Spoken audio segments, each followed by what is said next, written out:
Hey, AP Physics students, here are some hints for T11.2, page 348, number 30. As you can see from the diagram here, you have these strings attached together. And as you vibrate them, as say, for instance, you pluck a guitar string, as you vibrate them, you will get a couple of resonant frequencies. Of course, it's going to be different for one string than another.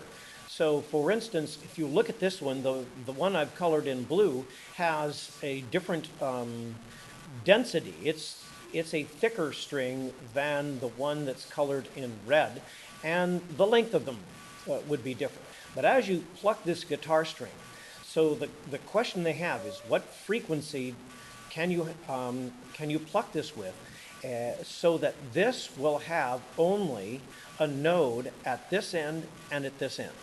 So the lowest frequency where that happens will be where n equals 1 for this one.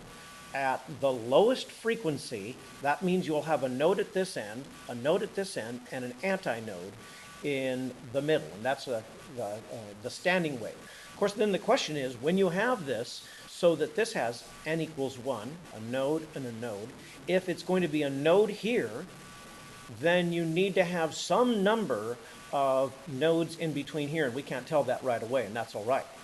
So the way to start it out would be basically the frequency that you get for resonance, f sub n, is equal to n times the velocity in the string, whatever the string might be, divided by 2 times the length of the string. Okay. And there's one other formula that you'll use at the same time. The velocity that you have for this string or any string would be equal to the square root of the tension over the mass per unit length. And so they have already mentioned to you what the tension is, so that's not the difficulty. In fact, the mass per unit length has been given to you. But the question is, in your mind, which one do you use? Well, the fact is then that we will have both frequencies being the same.